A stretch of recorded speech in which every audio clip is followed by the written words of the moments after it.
I always look for ways to save more money, but sometimes some of the cheapest things that I've bought over time have actually cost me the most. From the mop that broke the first time that I used it, to cat litter that my cat hated and I had to rebuy it again.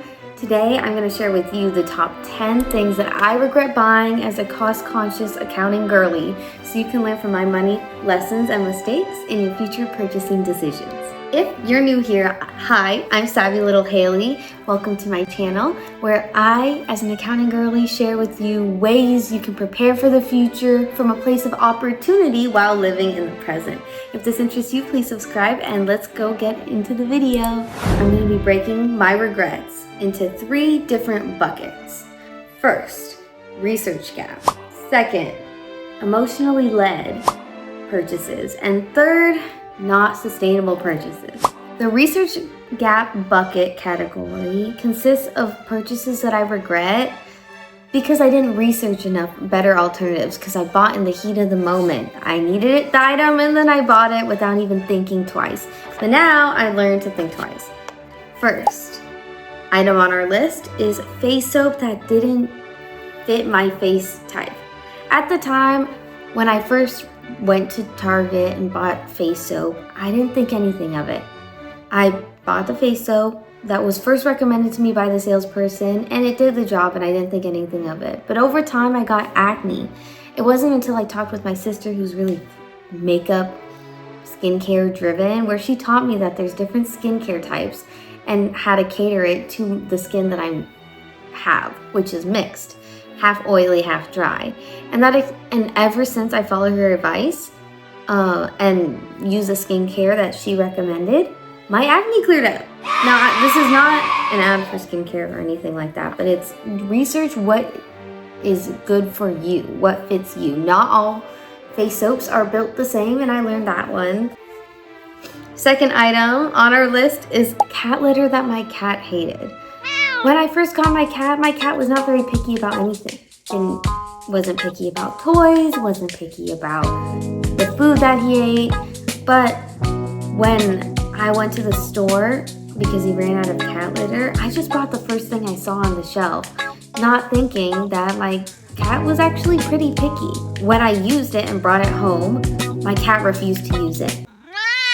And then I learned, if I have something that I'm planning to get for my cat, should try different testing items first to let them test it out. And I need my cat's input for something that he's going to use, so I asked him ahead of time. The last item in our first category bucket of research gap is paper products at full price. When I don't plan ahead and I run out of paper products, from toilet paper to paper towels, I am forced to go and buy it at full price. But paper products are one of the most common items to go on sale. I've been obsessed with couponing, TikTok, and all of these different YouTube videos of ways I can save money and leverage coupons and savings at CVS or Walgreens. But when I don't plan ahead, I have to use what's available, and sometimes there's no seasonal sale at the time. Aww. So I learned to buy ahead for products that I know and love and will use over the long run. And now I have a little stash of these paper products in my pantry. The second category, now we're going really into the nitty-gritty, the emotional side of things, the impulse buying that I bought without even thinking. But this is so you can learn from my lessons, okay? First in this bucket was clothes for my first corporate job.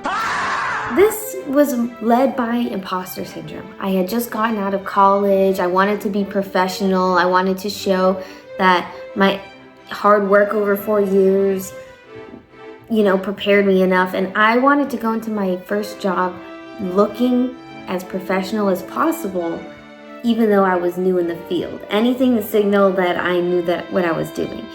But what I realized is the clothes ended up wearing me. I didn't get to express myself through the clothes. I was not able to really start off on a very authentic front. And it felt like I was dressing up as someone who I wasn't. Now, over time within that job, I found, sometimes certain pants that just didn't fit right made me uncomfortable at work. And I found my style through there and ways to express myself in the colors that I may like, the way I want to, be a professional. So, I wanted to impress the people at my first corporate job. And I'm not saying don't wear any corporate clothes. Most workplaces have a dress code, but I'm just saying from my personal experience, you don't wear clothes that can, like, how do I say this? From my experience, you wear the clothes, the clothes don't wear you. You can signal how you feel through the clothes, but if you're not comfortable doing it, the imposter syndrome actually gets in the way regardless of what you wear. So when I became more confident and started achieving things that I've just had ideas and started dreaming of and was given the opportunity, the clothes felt less important. And I just rotated through styles that I felt very comfortable in to get the job done. Because at the end of the day, you're there to do work and to work hard. You're not there to play dress up. But I mean, you can still dress up as, what you like, but you don't. I bought the clothes because I was hoping it was going to make me into something that I thought at the time I wasn't. But through experience, I feel like I belonged. So the clothes did not play any part in that, and I regret spending so much early on before I started working instead of growing and saving. The next emotionally led purchase I made was clothes, trendy clothes. Now I try to be smart about it, okay? I try to be smart. I like trendy clothes too, just like as much as the next girly pop, and I'm not saying not to buy it. I actually found a cheaper way through Goodwill bins, and it's also known as Goodwill Outlet. It depends where you look at it online, but it's tons of clothes that you buy by the pound. I'd put on gloves, I'd start digging, and then whatever looked cute that was on trend that I thought would fit me, I'd buy for really, really cheap. So I was very careful about what I bought as well. But the problem was when I first started doing this, I didn't bring a tape measure, and at this outlet, you're not allowed to try on the clothes. You need to wash it before you use it because you don't know where it's been beforehand. And it's used clothes. So when I wasn't able to try it, sometimes I overestimated that I could fit into something, or I thought something way bigger than me, like way bigger, would fit me, and vice versa, just by eyeballing it and lifting it up.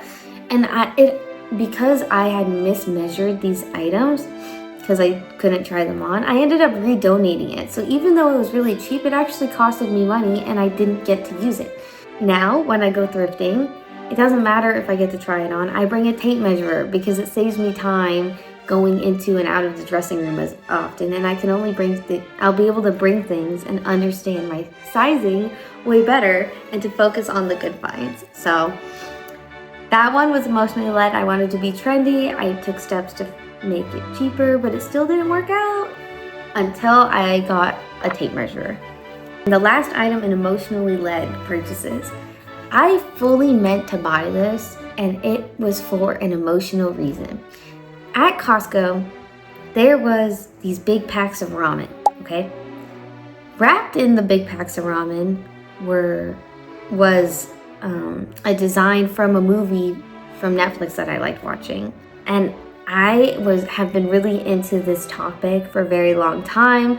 I thought it was so cute, and I just grabbed, without even hesitating, the first pack of ramen I could grab and threw it in my cart and didn't really look at it because I knew that I wanted it for a collector's reason, not for an edible food reason. Which now I am thinking back on it, maybe I shouldn't collect items that are perishable like food, but it was a purchase I was not going to regret in the moment. And because I was so excited and so sure of it, I didn't double check.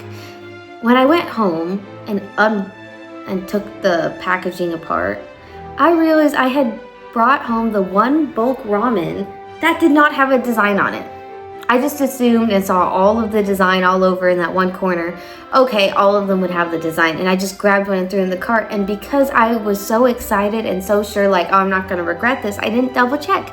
So if I could do that over again, it doesn't matter how excited or sure I am about buying something, it's important to double check what you're buying. So I learned from that mistake. At least I could still enjoy the food. So it wasn't a complete waste, but you know, in the future reference, if I mean to get a collector's item, double check that it is what you're actually meaning to buy. Even, not because you're trying to see if you regret it, but because you're making sure this is what you're actually gonna get.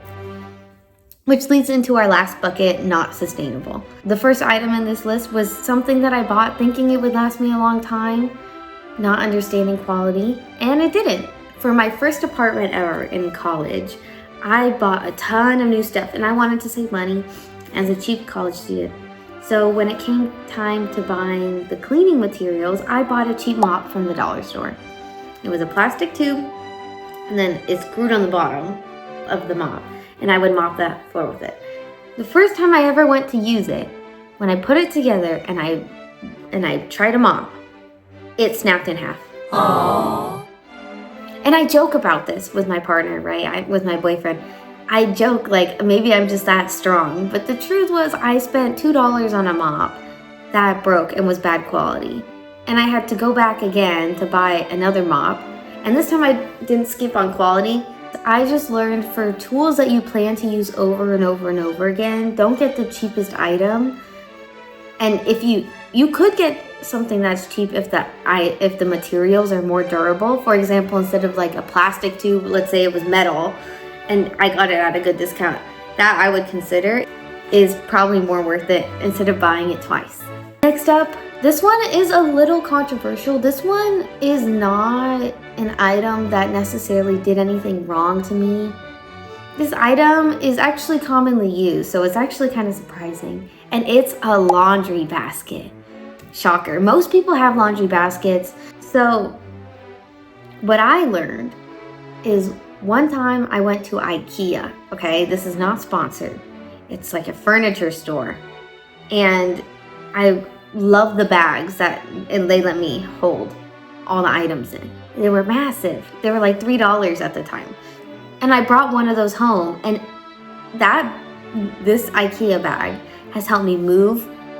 It holds so much stuff, and it holds a lot of clothes. So instead of using 2 different baskets every time and going back and forth multiple times, I use one IKEA bag and it fits everything in there.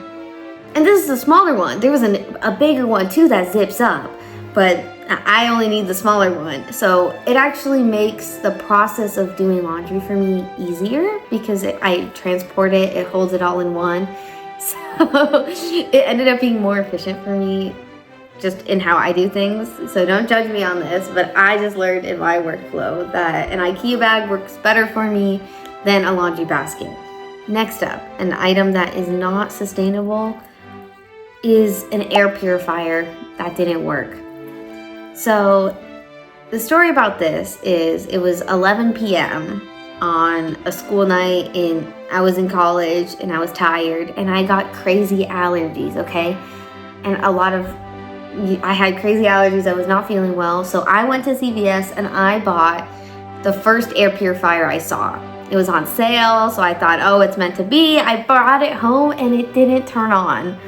I didn't research if it was good quality because I wanted how I felt. I wanted to feel better in the moment. So that was not a very sustainable purchase and again, just like the same lesson as the mop, if I'm gonna buy something that is gonna be used over and over again, I need to research more into it before buying it. So I researched more into the air purifier and I ended up buying one that works long term and that I don't regret and self-cleans itself. So that was a good idea, but buying things in the moment, if you're gonna use it over and over again, you will save yourself time from buying it twice if you double check, okay? Now the last thing for the top 10 things that I regret buying in this specific bucket is press-on nails. I'm sorry, I'm a girly pop. I like my nails just like anyone else. I find them so gorgeous and so pretty, and I love all the designs, and I love how it's cheaper, and I know how it's stunning, but it doesn't work well with my lifestyle, okay? Growing up, I bit my nails. I was very anxious growing up, but I love the look of the pretty nails. And I love saving money, so getting press-on nails, they're stunning, they're gorgeous, But since I use my hands a lot, just at my current job or walking around or doing chores or anything, they pop off. And then, or there'd be gaps within the nail just because I use my hands. And I try to be careful, but even still there's a gap. And when water gets in, it won't be clean anymore. So you have to take them out. I learned if the nail extension I get, or acrylics or something, is not stuck on my nail and cannot get off, like at a salon, most likely it will come off. And this isn't the nail glue's problem. My sister, who gave me a ton of recommendations on makeup, who knows this stuff inside and out, told me strong nail glues I can try. I've tried multiple. There's nothing wrong with the nail glue. They actually are very strong. It's because I use them so much, they got caught, the tip of it gets caught on things and it wiggles and stuff. So I am willing to spend the expense for my nails to get done. Maybe I could try doing it on my own. See, look, we're finding out things together. These are 10 things that I regret buying as an accounting background girly pop. The biggest thing that I learned as someone who loves saving money, who loves finding opportunities to save money and to make money, is that spending less doesn't always mean, in the moment, does not mean you're going to save the most in the long run. The things when I try to save money in the moment, buying cheaper items, buying stuff in the moment as a no-brainer, I'll want it anyways because I planned for it, ended up costing me more because I had to re-buy it. So of these 3 categories, I'd like for you to take as a lesson to always research ahead of time bigger purchases that you don't want to regret. Don't lead with emotion. And if you do lead with emotion, have a background that shows that it's financially possible for you to get, and even then double check what you're going to get. And last off, if you're going to buy something that's sustainable, you're going to use over and over and over again, don't look at the price, look at the quality of the item, so then you don't end up buying it twice. And just a preference, if you own any of these things that I didn't like, there's nothing wrong with you. It might just fit better with your lifestyle and my lifestyle. We just have different lifestyles. So it might be perfectly fine. For example, someone with press-on nails who don't use their hand as often as mine, it is a money-saving way for them. So it's a great idea. And I think they're so pretty. So it's something they might not regret. Or the ramen idea. Maybe they didn't care about the design. They wanted the bulk ramen and it didn't matter to them. So everybody's different. But these are just lessons that I learned over time, even while putting a rigorous process of things to look through and filter things of where to spend my money and being very conscious about where it goes. Sometimes things slip through the cracks, so learn from my lessons when you make your purchasing decisions. If you ever bought something that's cheap and you regret, put it down below in the comments so we can learn from each other. So we can all save each other money and still have a great time. Subscribe to see more videos like this, and I'll see you in the next one.